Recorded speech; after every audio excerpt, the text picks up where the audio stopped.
Z-Débrief, en partenariat avec InmacWstore.com, le spécialiste de l'équipement informatique pour les professionnels.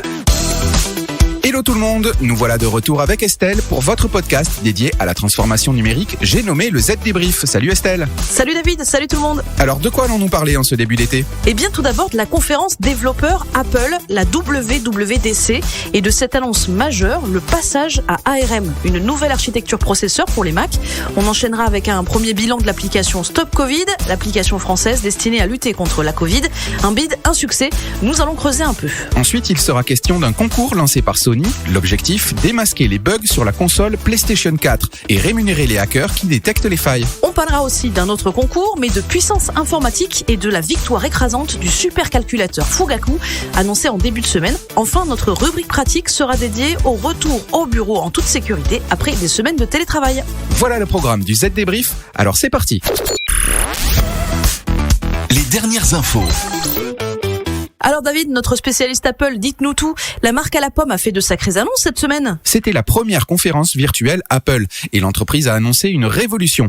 Apple met en place un plan de transition pour faire passer ses Mac des processeurs Intel vers des processeurs maison basés sur l'architecture ARM. Une grande partie du travail préparatoire a déjà même été effectuée avec un macOS remanié et disponible en 2 versions.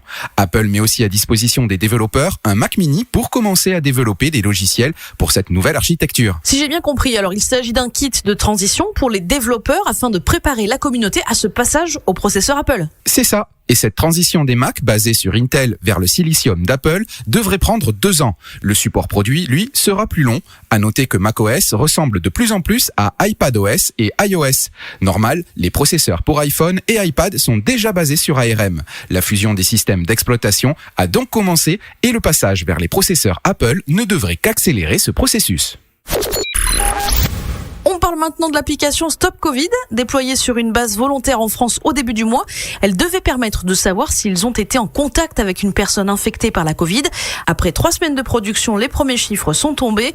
L'application a été téléchargée 1,9 million de fois et selon le gouvernement, qui est le seul à fournir les chiffres, elle aurait permis à 68 utilisateurs de se déclarer malades.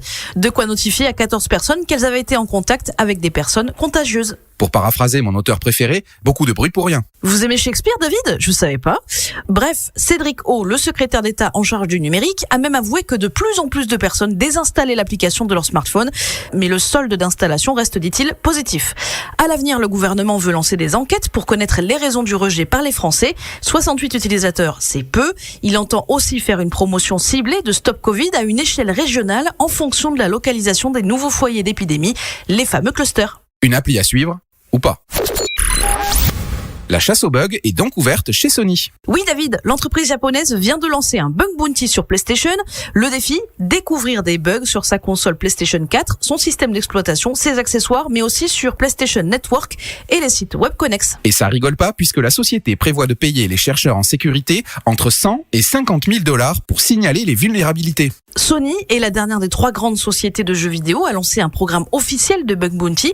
Nintendo avait été la première en 2016, suivie par Microsoft pour sa plateforme de jeux Xbox en janvier dernier.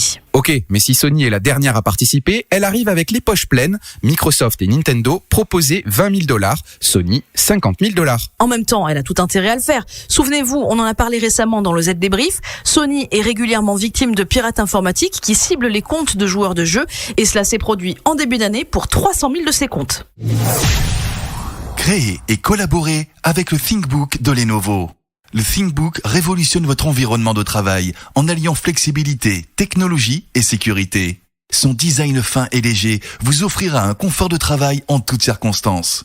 Conçu pour les professionnels, pensé pour vous, c'est l'alliance idéale entre le travail et les loisirs. Découvrez les fonctionnalités ingénieuses du ThinkBook chez InmacWstore. Le chiffre marché. 415,53 pétaflops, un nombre énorme, eh bien c'est la puissance affichée du supercalculateur japonais Fugaku.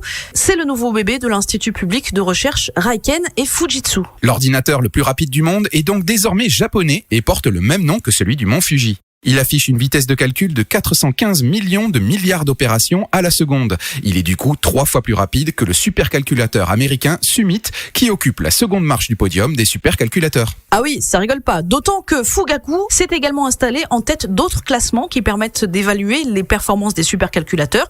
C'est la première fois qu'un supercalculateur prend simultanément la première place de ces 4 classements. Bon, Fugaku n'est toutefois pas totalement opérationnel. Ça ne devrait pas être le cas avant l'an prochain, mais il a déjà commencé à être utilisé dans le cadre des recherches sur la Covid-19. Sa puissance doit aussi permettre de modéliser de nouveaux médicaments, de nouvelles solutions énergétiques et industrielles, ou encore de simuler des catastrophes naturelles. L'arrivée de Fugaku en tête de ce classement est donc une surprise, même si cette position risque d'être éphémère. 3 supercalculateurs américains visant une puissance de calcul mesurée en exaflops, soit plusieurs milliards d'opérations à la seconde, devraient être lancés dans les prochaines années. Ça peut toujours être utile. Ils étaient partis, ils reviennent. Les collaborateurs confinés en télétravail pendant des mois vont prochainement retourner au bureau. De quoi créer de nombreux problèmes au service informatique des entreprises. La grande question, c'est celle de la sécurité informatique. Les télétravailleurs ont pour beaucoup été assez légers sur ce point, surtout sur le respect des mises à jour de sécurité. Oui, jusqu'à la moitié des employés ont admis qu'ils prenaient des raccourcis en matière de cybersécurité à domicile. Autre souci, les télétravailleurs ont pu prendre l'habitude d'utiliser des solutions logicielles différentes de celles pratiquées et autorisées dans les entreprises. Avec le retour du matériel informatique dans les entreprises, il est donc fortement conseillé aux équipes de la DSI de jeter un œil aux smartphones et ordinateurs portables qui reviennent dans la boîte après la période de télétravail et de confinement. Z-Débrief, c'est terminé pour cette semaine. Si vous aimez Z-Débrief, n'hésitez pas à nous le dire en mettant des étoiles sur votre application préférée comme Apple Podcast ou Podcast Addict. Bye bye. Z-Débrief, en partenariat avec InMacWstore.com, le spécialiste de l'équipement informatique pour les professionnels.